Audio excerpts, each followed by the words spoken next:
rabnaa inaan idiin sheegno reer Jubbaland marxalado badan bay soo mareen 2 Oktoobar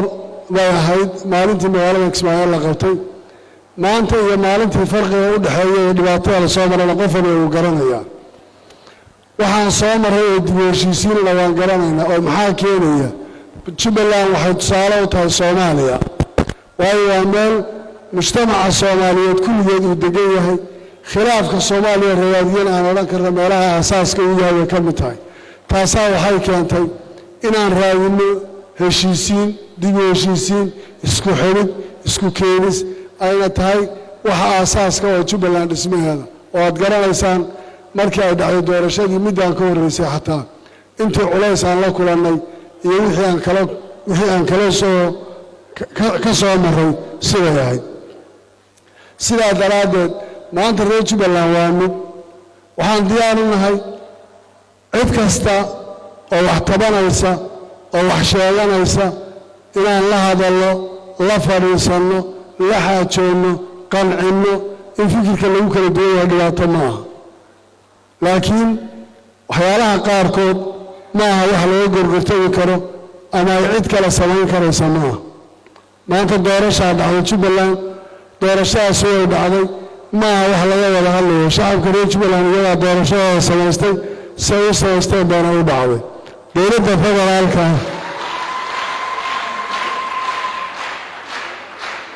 dowladda federaalka maalintii ay doorashada dhacday waan u jeedinay baaqa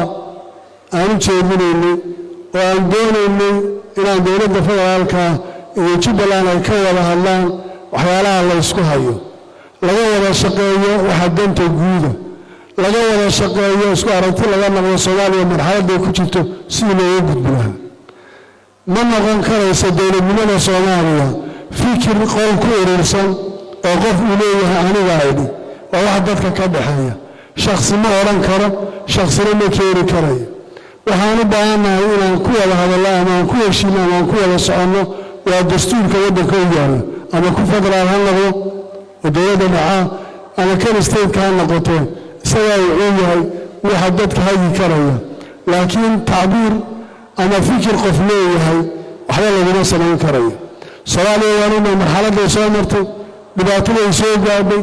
meesha ay ka soo baxday doodaha ku yaala sidaa daraaddeed waxaan rabaa inaan u sheegno dowladda Soomaaliya inaan wada hadalno oo xal Soomaaliyeed la gaadho oo dadku wada hadlaan waxaa lagu gaari karaa horumar iyo midnimo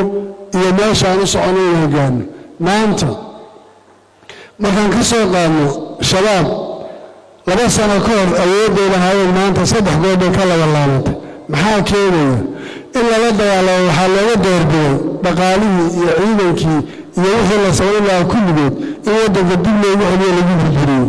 dowladnimadii Soomaaliya waxaan is leeyahay way marin habaabsan tahay مسؤولية ما تشتغل الله دب يقول نقدر حسابتنا أو فينية أو شر ما شر متوادين يسير كنت مادين يودن كلش مري يمشي أبطال كوات تاندين فوري أو حد قرطان ولا ترشي ولا شقين إسفهان ولا لو أنت صح لو قلنا كراي قفنا فكر إليه هاي الجارة وحكم سمين كراي وحام أنت تشتغل سوق وجيشر أنفر يوم يأكل أفراد أو سوى كلام وصلاه بارثنا شفورا لنا كي يبدأ بيا حمر روق بتوان قرننا سنوها جلاي يا ماشى وكسب حلوة كل شهر يتوانكي يودك مرحلة وحل وامرية ما أنت وحاولت سوى لغت شرب على لغت والليل وحاول يسوق يعني سفارة باش عالمك دولة جولين يحنفروا بنت لان يجيب الله لولا كم قراية وحلا هذا وضع صومالية الصومالي ما مسوي كيريا كل بنت يجي تاع صومالية مثلا دولة وانت راح حما وهذا الشركة سي شيل مرة هوا بسنبها باش عالم كله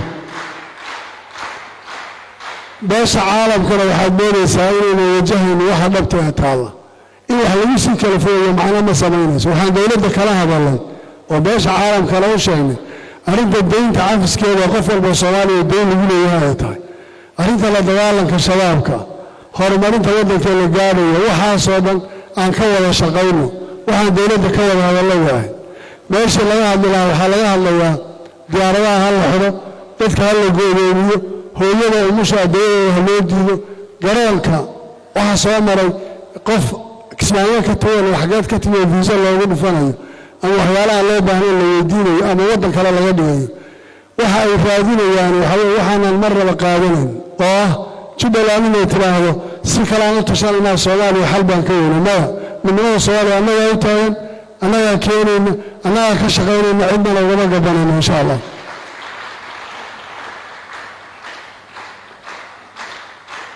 والله أنتاس دي بهالله نقول دولة الصومالية حقيقة أنت مسؤولين توقفوا النقلان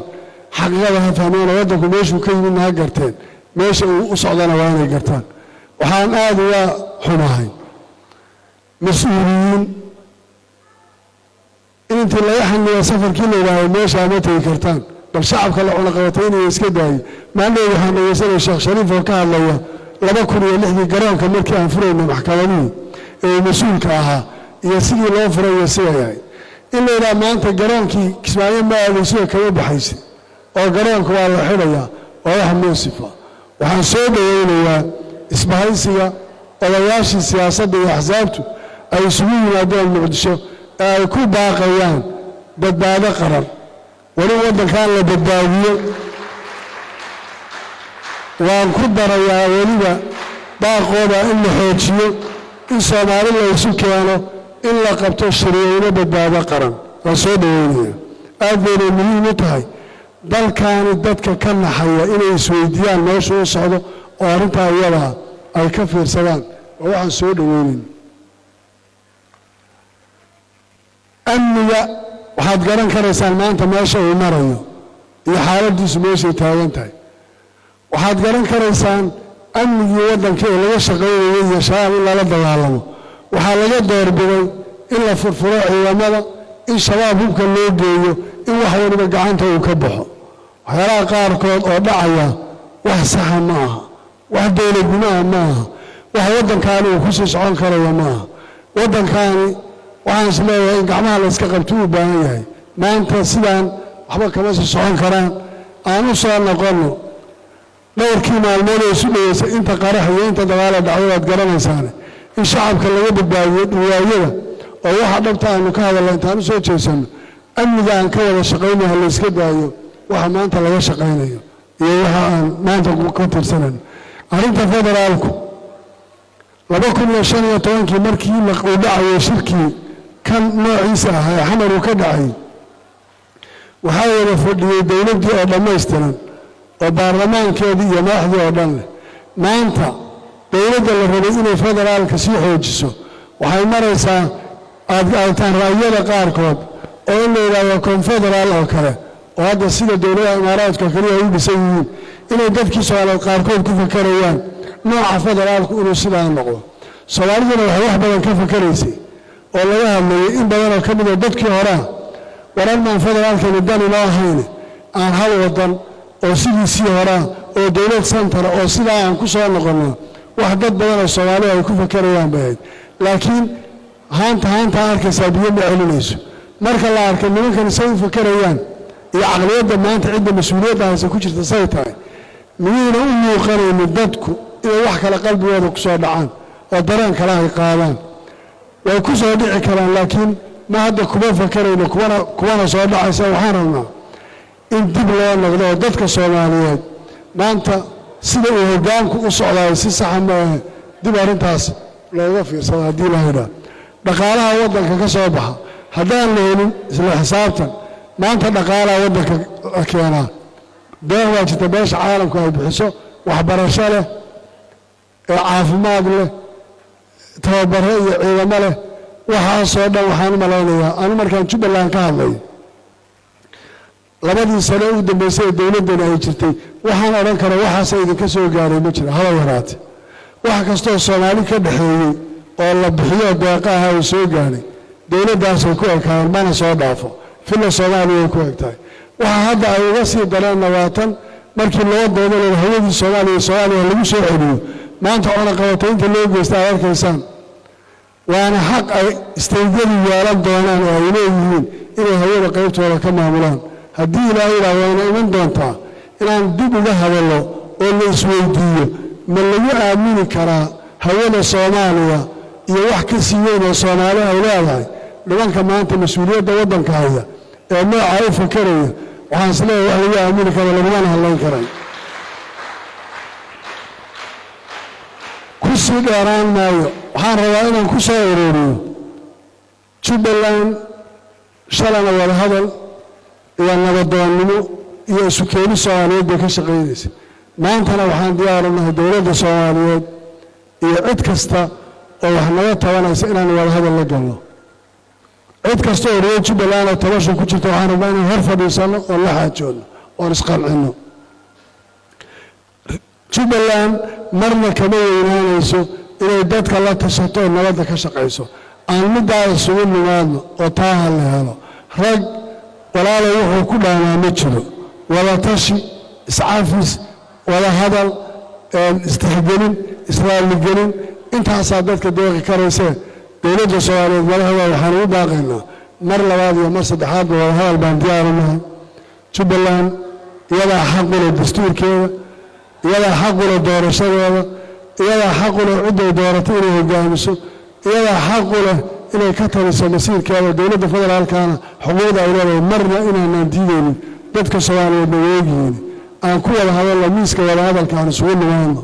innagoo Soomaaliya oon cid kale inuu dhex jirin oon cid kale loo yeelin hayna xakan hanoo marnay dastuurku haddaan doorasho ka hadlayno innagoo aan ka wada hadalno 2020 haddaan ka wada hadlayno haddii siyaasad kale laga wada hadlayo